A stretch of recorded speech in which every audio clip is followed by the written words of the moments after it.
extremely excited to have Rebecca Lowe joining us. We spoke to her co-host Brendan Hunt yesterday. You can catch her work on Premier League Mornings, but also After the Whistle. It's an Apple News podcast at Metalwork. It's something to do with in season 1. Excited to see where it goes for this Women's World Cup cycle. Rebecca, let's get right to it because a lot of people may have slept through last night. A lot of people are upset that they didn't sleep through last night to see a listless performance from the U.S. women's national team. Your takeaways, because people seem pretty upset right now. Mike, people want their night back. I mean, people waking up at, midnight to watch that was pretty much a waste of time. It was abysmal. I would go so far as to say it was abysmal. It was probably the worst I've ever seen the US women's national team play. It from start to finish. I mean, normally you have a good half and a bad half. If overall you've had a bad performance, you can say, well, at least we had a good second half. But really from minute one, the crazy thing is he pretty much picked the team that I'd have picked, but they just don't look hungry. I don't understand why they can't perform. It's very strange and very concerning. But I do think the head coach needs to take a lot of the pressure here, because I'm not sure he's making in-game decisions particularly well. But Rebecca, I feel like this team has gained enough equity with us, with its fans. They did what they needed to do. They advanced, and we should celebrate them advancing.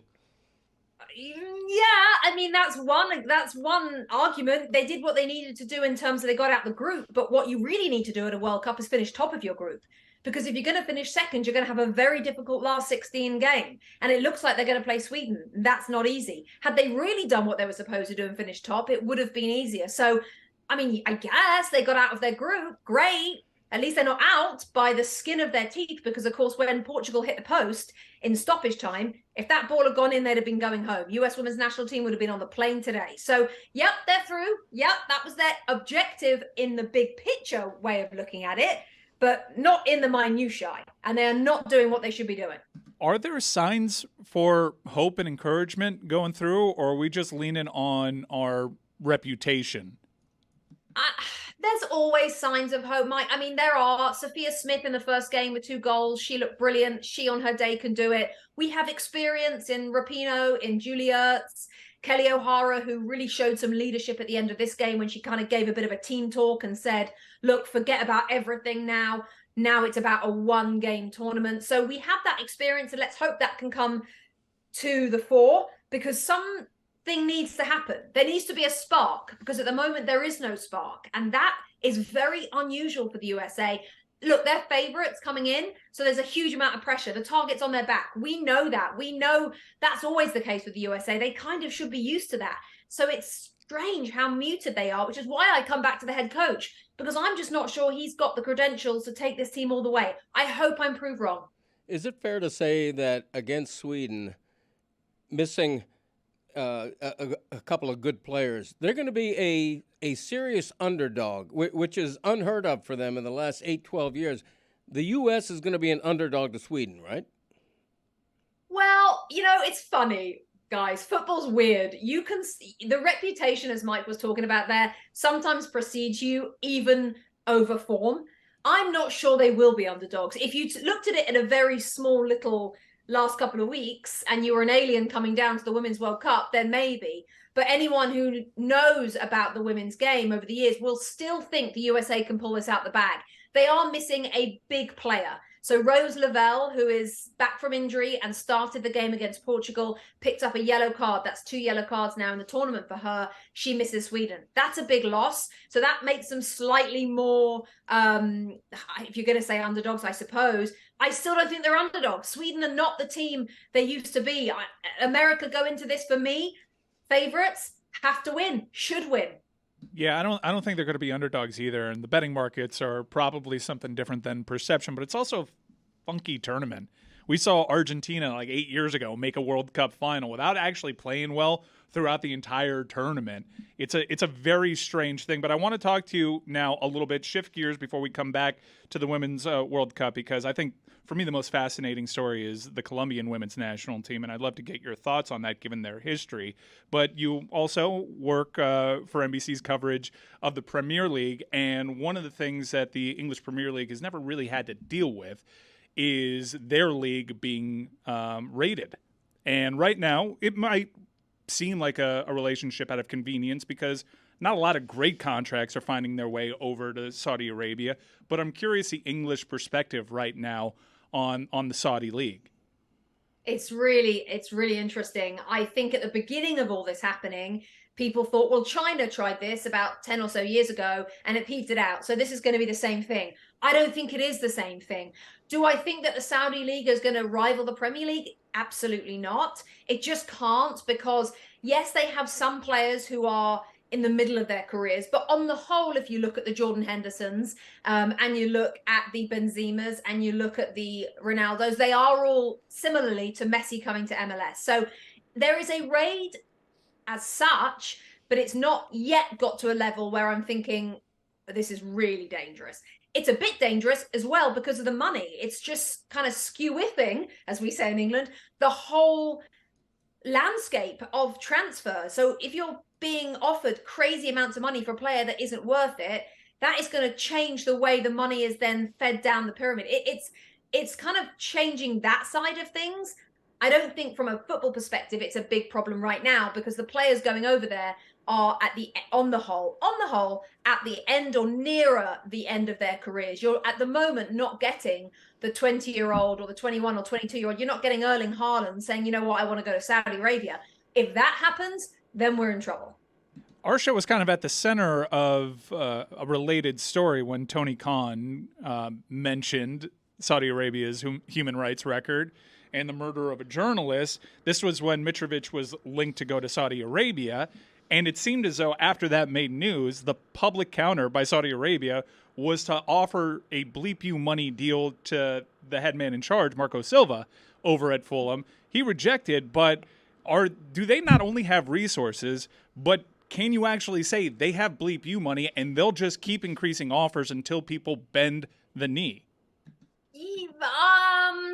Yeah, they will probably continue to offer crazy amounts of money until some people bend, but not everyone's going to bend, guys. They're just not. The level of play, I mean, look at Mbappe, for example. What have they, I mean, now that is bleep you money. I mean, the money he's been offered is $700 million or something. It's insane. And at the moment, according to reports, he's not interested. Why? Because if Mbappe goes to Saudi Arabia, the level of his play will drop because the players there are not very good on the whole. They're just not at the level that he's used to playing in European football. So he's going to say no. Marco Silva, as it stands, wants to honour his contract for the next year at Fulham. Also, he's managing in the best league in the world. In a year's time, Marco Silva's contract will be up. That's when things might change. Maybe he'll then think, I'll go for 2 years and take a lot of money and then I'll come back.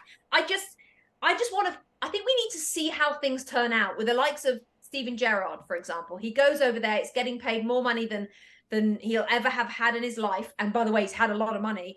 In 2 years' time, when he comes back, how does it affect his career? That's then going to affect how people make their decisions. Because if Gerrard comes back and can't get a job because he's been managing in a pretty lowly league, then a lot of people are going to think, actually, you know what? I'm not sure I want to sacrifice the rest of my career for 2 years of money. But some people will. That's what makes us all different. You can check out Rebecca and Brendan Hunt, her co-hosts on After the Whistle. They're covering this Women's World Cup extensively over there. And I want to talk to you about what is, for me, an equal parts great story, but also sad story when you dive into the history of the Colombian Soccer Federation and their treatment of women. We're talking about sexual harassment. We're talking about withheld wages. We're talking about the same oppressors that are keeping this power dynamic in their federation, actually taking the wages from won tournaments over there. And yet, in the face of all that, Colombia are having a magical run right now in the World Cup with a brilliant 19-year-old that you can make an argument is shining to the point that, is Linda Caicedo the best player in the world right now? Certainly most in form. Oh, I mean, I think you're right, most in form. What she can do on a football field is very, very rare. She runs around defenders like they're not there. She has played guys, like you say, she just turned 19. She has played in 3 World Cups in a year because she played for the under-17s just as she was turning 18, the under-20s, and now at the Senior World Cup. I mean, there's very few people, if not any, who've ever done that. And she's performed at them all. She is somebody, remember the name, Linda Caicedo. You're going to know that name for the next 10 to 15 years. But to go back to what you said about the federation. Mike, this is the problem with the Women's World Cup. When Brendan and I did A to Z, as you guys would say, A to Z, on for each team, virtually every team has an issue with their federation, whether it is allegations of sexual abuse or payments, or simply they can't even seem to get them on the right flight altogether. It's an absolute joke that the men get treated the way they do at the World Cup 6 months ago. And because of the way the Qatar World Cup was changed to December, we have this juxtaposition now, 6 months apart. Let's look at how the men are treated. Let's look at how the women are treated. It's an absolute disgrace, guys. And we have to air it as much as we can to try and get these things to move forward. But Jamaica is another one. Jamaica, I mean, their organization, the players didn't even know which airport they were supposed to be going to. It really is a disgrace. And the US women's national team have done a lot to try and move things forward in terms of equal pay. Thank God for them. But it is the slowest domino effect in the history of the world, by the way. It's an absolute shambles. Well, the Women's Super League over in the UK is doing a lot to elevate the women's game and also help these European nations. And we're seeing the United States lead that was propelled by things like Title IX, things that this country had over other countries. How soon, or maybe are we living in it right now, is the United States going to be just a regular size fish in this pond? I think we're getting towards it now. I think we're getting it towards it now. I mean, having said that, having lived in America for 10 years and now I'm an American citizen, oh yes. I do think that this country is the best in the world in terms of facilities, support, finance, everything that any player could ever want. So actually, United States men's and women should be miles ahead of everybody. They actually should, if you look at everything that they have in this country to support them. Unfortunately, it doesn't always work like that in the world. And we are seeing at this Women's World Cup that, yes, the USA are now a slightly smaller fish. They're still a decent size, but everybody else is catching up. And I think this is going to be the World Cup where we see that sort of slight change of narrative. But you know what? It's a good thing. You don't want the United States to be winning 10-0 every World Cup. We don't want that. We want competitive football because that's going to drive eyeballs to the Women's World Cup. So I'm fine with it. But the USA need to kick up the backside to realize that they're supposed to be number one. They're supposed to be bloody good at what they do. And at the moment, they aren't showing anybody that. So kick up the backside or else, yeah, little tiny fish swimming around. She's up there with Ernie Johnson. She's up there with Reese Davis as the best studio host in the game. Her hot take game is unbelievable. Coaches on the hot seat. Expect more from the United States. I love you, Rebecca. She is damn good at all this. Make more sure from the back end. What? Make sure to check out all her work, specifically After the Whistle with Brendan Hunt. Rebecca, thank you so much. Absolute pleasure, guys. Have a great day. Thank you.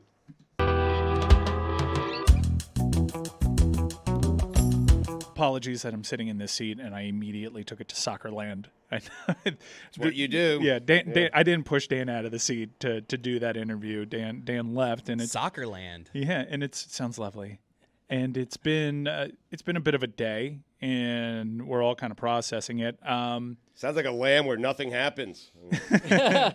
Theme park. Yeah, I found out with the rest of you that thing happened at 2 a.m. this morning, and we have Brad Williams in, and we have Lucy, and it's been a heck of a couple of weeks for Lucy. Trust me when I say it's not like this all the time. It's close to this most of the time. Actually, it's like this all the time. Yes, there's a few weeks a year though where it's not like this, right. And it has to be for it to not be like this. The Heat and Panthers have to be in the final simultaneous. I mean, most of the time I'm not here, so I'll have to take your word on it, Mike. You know? I'm so glad I moved across the country for this. Yeah. I'm so happy. Yeah, we're one big family. But the type of family that surprises people with really horrible news at the start of the show air. To get your honest reaction. On YouTube. Because everything is content these days. Everything. Brad. Yeah. Okay. Brad. Yes. You're welcome. Yeah. Okay. This is the second weirdest. I don't want to call it a gig, but something that I'm doing. I once did stand up at a wedding, and I had to follow the maid of honor who did a toast. And during the toast, she said, obviously many people in the wedding knew, that the bride's mother had passed away 2 weeks before the wedding. 2 weeks. And the toast was a lovely toast. It was she's looking down on us in heaven. You look so great. And then now comedian Brad Williams. That was my intro. That was literally my intro. Not let's lighten it up. Now let's do something a little more fun. It's just, all right, let's cheers to mom. And now the comedy of Brad Williams. That was my intro. Whoever designed that run a show, spot on. Produce a show today. This is right up there with that. Surprise?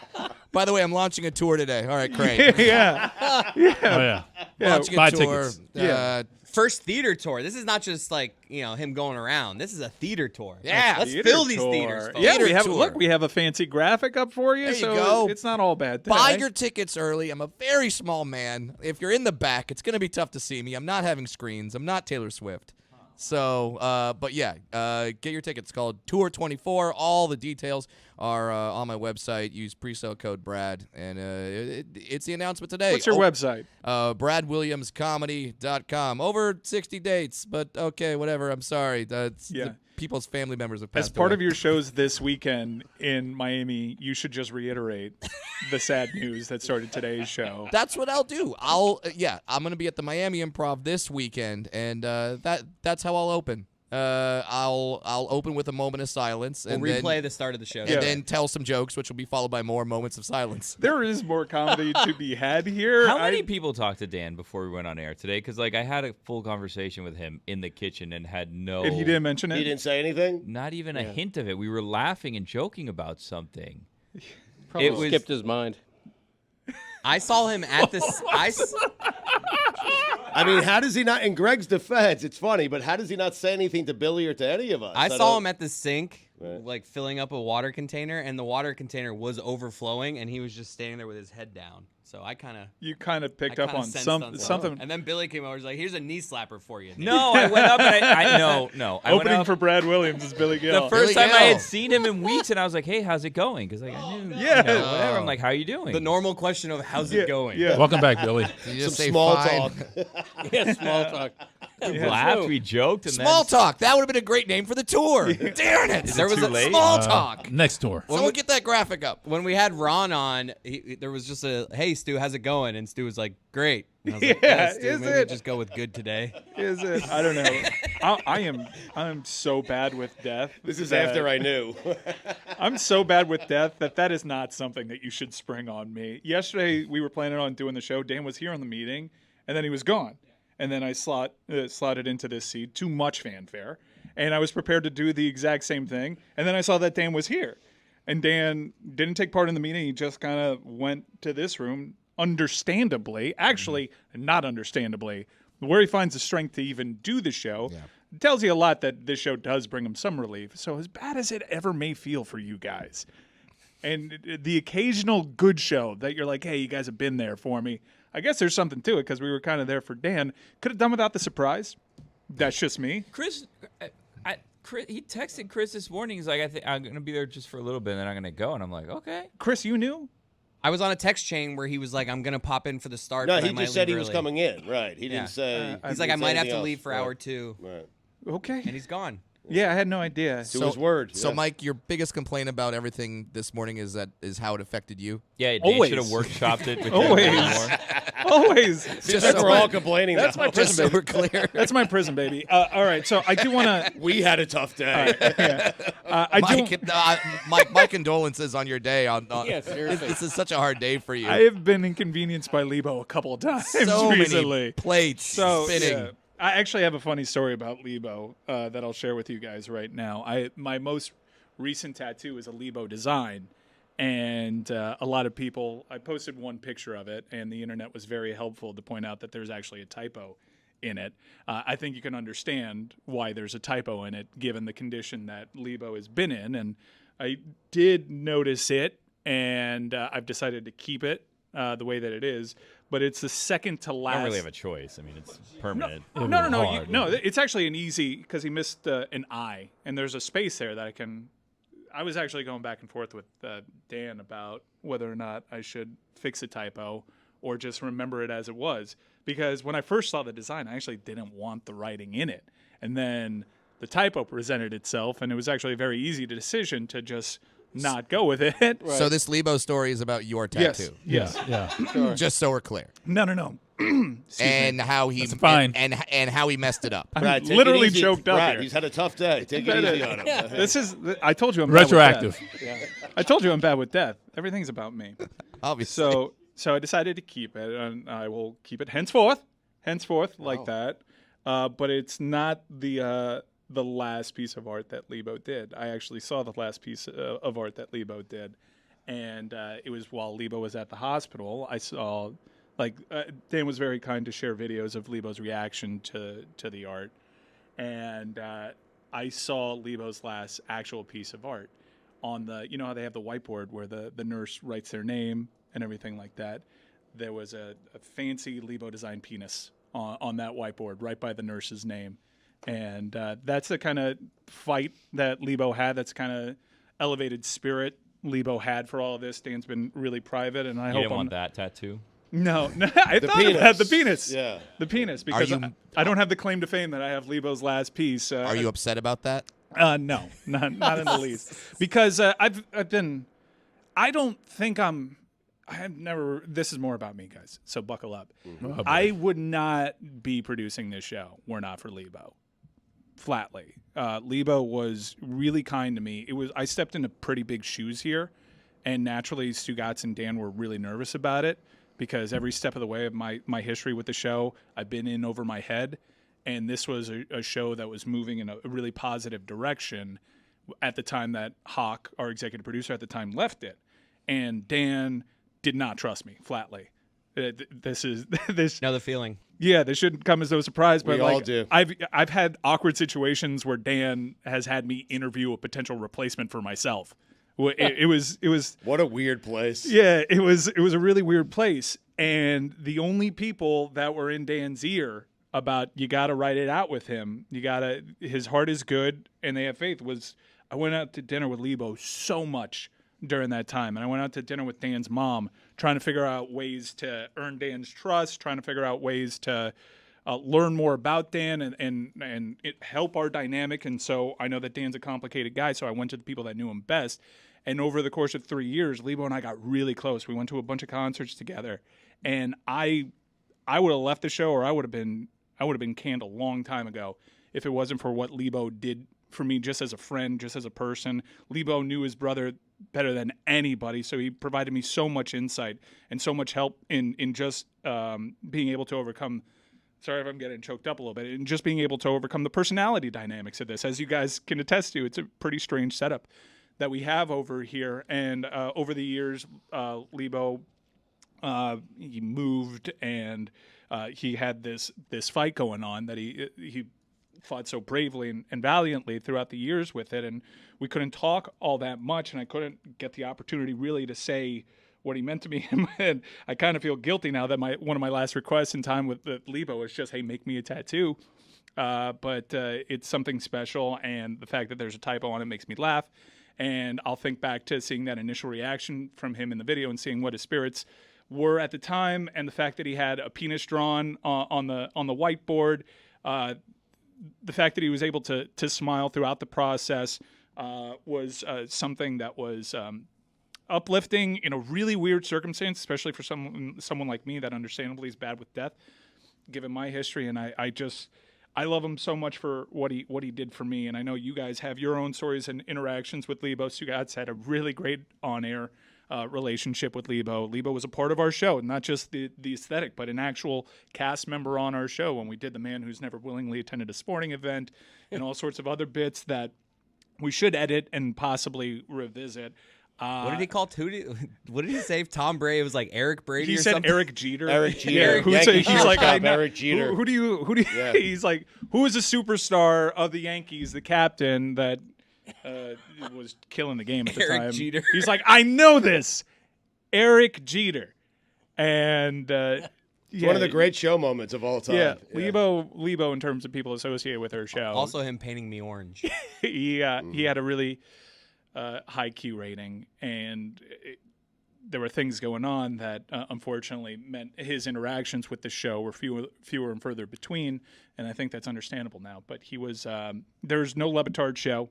There's certainly no me as a part of the Le Batard Show without him, and his art speaks for itself. But just as I knew the man, not necessarily knowing the artist all that much, knowing the show character that we grew to love for his naivete and his laissez-faire attitude, for everything that Lebo was, I'm eternally grateful, and we're all better for having him in our lives.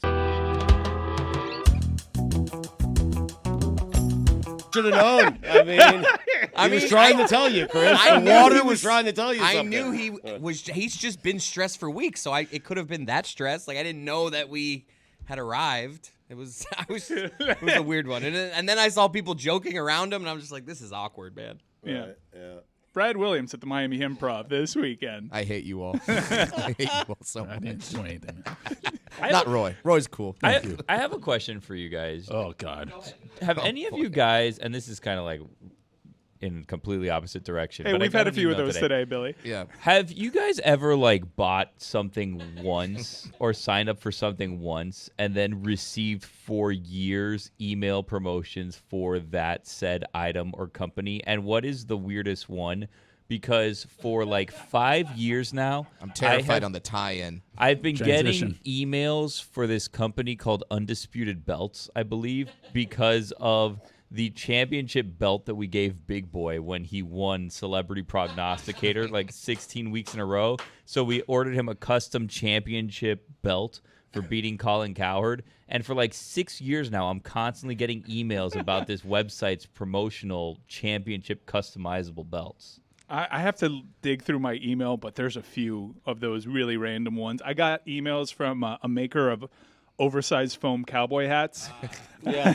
Because the Canes opened it up against LSU in Jerry World one year, and I thought it was a great idea to have an oversized orange cowboy hat, which was visible from one of the biggest stadiums in America at every seat, and it just never left my lap after the first quarter. We I led just call after those the first, cowboy by the way. hats. But, Billy, can't you unsubscribe to the emails? Can't you do that? That doesn't work. Yeah, I'm with Greg. They You find a different angle? You can. They ignore it. Yeah. It always keeps coming somehow. I don't know how.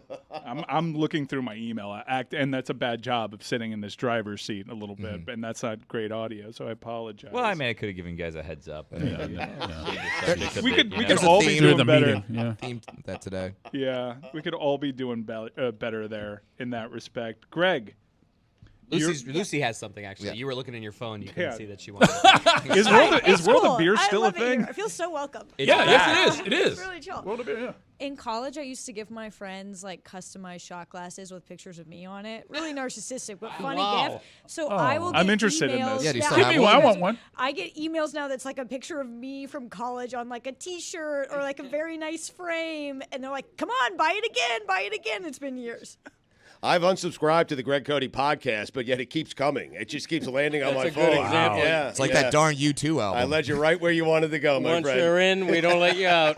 You celebrated a big anniversary. As you know, in the industry, the 4-year anniversary is known to be huge. the biggest. It really is. That's the silver anniversary, isn't it? Minus 21.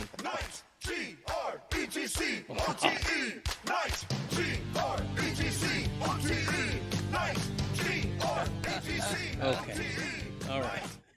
Greg Cody night, Fort Myers, 4 years ago. Who It doesn't was. remember it? Career pinnacle. By the way, Lucy was on my podcast this week, and I didn't get one of those custom-made shot glasses. What happened? It's in the mail. Okay, good. Okay. That was a lie.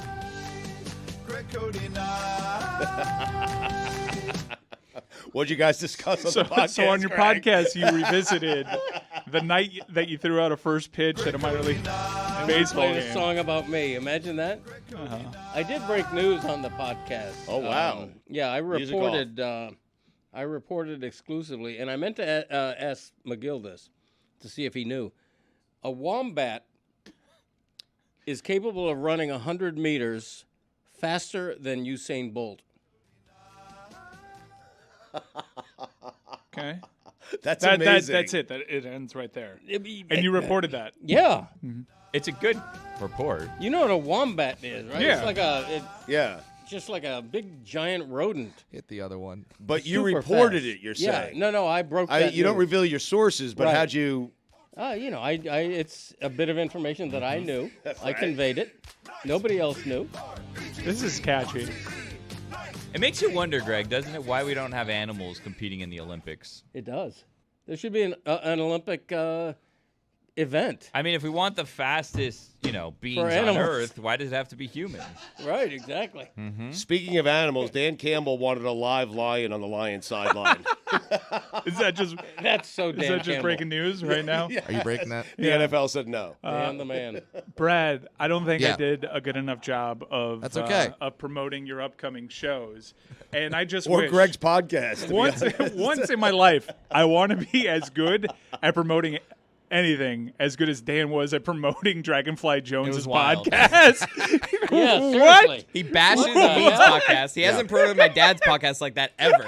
That thought occurred to me as Can't he's get the name right. Of for course the it love did. of God. He promoted that like an absolute pro. It's the best he's ever been at it, and all it took was the tragic passing of his brother for him to turn into Johnny Carson. What We've been waiting for was this our that? entire I think it's on a careers, rival Mike. network. Is that still on Cowherd's network? We've built an entire network around the man. We have 28 podcasts he could have done that for before. He still calls Mystery Crate Magic Crate. he has never promoted anything of ours that well. But we afford him that. He's going through stuff. Yeah, he's had a tough day, and so have you. I mean, Yes, please think of me. This is my seems on-ramp. like you're taking the news tougher than he is. Right. Really, Mike? Like, are you okay? No, thank you for asking. Okay. This is my on-ramp to a long European vacation, by the way. This is exactly how I wanted to go, feeling guilty that I can't make it to any sort of service. If you're wondering why we're laughing around this, it's because everything is content on the show, and Dan would be the first one to tell you that. My mom's Tim funeral was the first person to My tell me mom's that. funeral was content on this show, and I spent that time during my mom's funeral thinking of actual content for the next show because it was funny to see a bunch of old people try to figure out Zoom at that time. That was an 3 years awkward ago. funeral. Yeah. It was Zoom. awkward. Not because of your mom, because of Yeah. Zoom. Well, thank you. Yeah. The crazy part about being in the content business is that once you have fans, they also expect it. My father passed away a little over a year ago, and the comments. Have you ever? I hate you. Wait, you can't just push through that. You got to so think about how it makes me feel. Oh, okay. I'm sorry. Yeah, are you okay knowing that my dad passed over? a Yeah, year my ago? dad's still with me, so Okay. we're good. Yes. Oh, yeah. So you feel fine. Yeah. But on the post where I made, kind of announcing, there were many comments saying like, "Oh, this is gonna be a great new 10 minutes." Like, Milk it. Yeah. I'd rather have him back. Yeah. I'd rather have my dad back. But Are okay. we cracking your act? What? Are we gonna crack your act this weekend? This is up there. This is up there with the eulogy prior to your set at the wedding. Yeah. This is right in there. Let's go back to emails we can't unsubscribe to because now it's getting uncomfortable. Pac Sun, is that still a thing? I I get Pac Sun a lot. still get updates from an apartment complex I lived in maybe 12 years ago. Wow. But it's back when I was single, so it's like they're doing a lot of single things. Yeah. So it's like, oh, it's a pool party. It's they're playing bags by the pool, and I'm like, man, that sounds great. I got the census the other day, and I thought it would, because they have in big bold letters, you must respond to this by law. The U.S. Census? There was a random survey that I was selected for. My address was. This sounds... No. It was on the up I've and up. gotten it as well. Yeah, I That throw it right in doesn't the make garbage. me believe it more. It came from the U.S. Census Bureau. It had an ID number. It went through the government. It was a .gov. Toss it away. Yeah, I It got didn't one. ask me for my mother's maiden name. Yeah, I got one of those. It was sent by No, some Billy, he's telling the Nigerian truth. prince. Yeah, It just seems like the census isn't done in like years ending in 3. No. There's the proper census, and then they do a survey where it's just randomly selected folks where they try to decide whether or not you're blind or deaf, and because how you answer that question, they give you more teachers. That was my understanding on it. It took like 45 minutes to complete. Not even the actual big time major league census takes that long. You can't. That's a bit of an inconvenience. I should have gotten if Should have gotten paid. If Instagram Reels was paying me to take part in IG Reels early on, the census should give me a little nut. Just saying. This is a lot of time. My time is valuable. A little nuts. Yeah, I should get. I mean, IG Reels Arbitron, pay. who used to do the ratings, used to send $1 in the mail if he would fill it out. You're right. Yeah. Well, And this is a lot more work. I could never. I was 19 when I started working in radio, so I've never actually had the joy of filling out a diary. Well, we couldn't. Yeah, because we were in the industry. Yeah. But I was I was told. sent one once. I was Yeah. so tempted. And by tempted, you mean you did it? How can you not?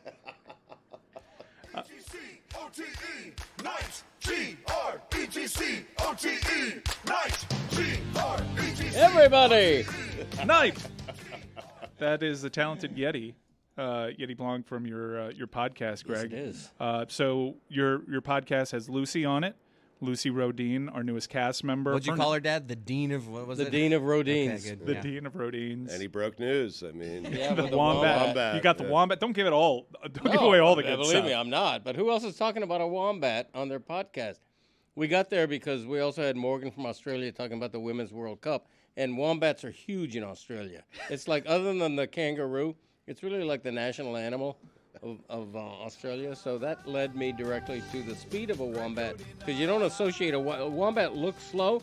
Morgan from Australia thought the wombat was slow.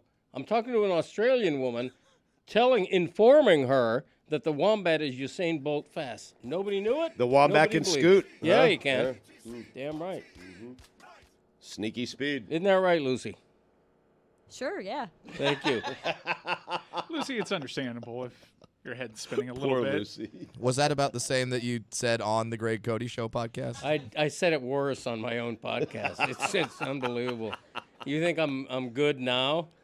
I don't. You ought to hear me I on don't. my I podcast. don't, He also- I don't no one think you're does. good He also now. said Caitlin Clark would be the tallest person ever on the podcast. Yeah, I forgot we had Chris Bosch on, who's 6'11". Sorry, Chris. Did Christopher really pack 20 pairs of underwear for this cruise? I think At he least did. 15. It's I- ridiculous. did you Don't really you at bring least more 15? underwear than you guys like? You bring more. You think, 2 days, like you just Yeah, bring like a 2 lot. more. 1 to 2 I days. always There's 2 bring, like, 1,000 emergencies. pairs. I like to bring a lot of underwear. Like this is like the one thing I've done on this show that's like not gross, and everyone's. Yeah. I can't win around here. I feel bad. why If we I'm don't like- believe if The you, loofah though. competition. I could have done yeah. my dad's take and said, like, I get crushed no matter what around here. I can't win. 120 is a ridiculous number. I'm packing like four underwear For a Europe. 10-day trip? Well, because I free ball it. There you go. That's How what I'm would saying. we know that? I've mentioned this. Oh, me free balling is canon. Yeah, That seems Canon, yeah, uncomfortable. Yeah, not during this summer. It's not. Greg, have you ever just free-balled it? damn right I have. Yeah? Oh, yeah. Right now. Since my college days. It was a thing. Seriously, when I was in college, that was like a thing. This is a new and an improved Dan Le Batard Show with the Stugotz.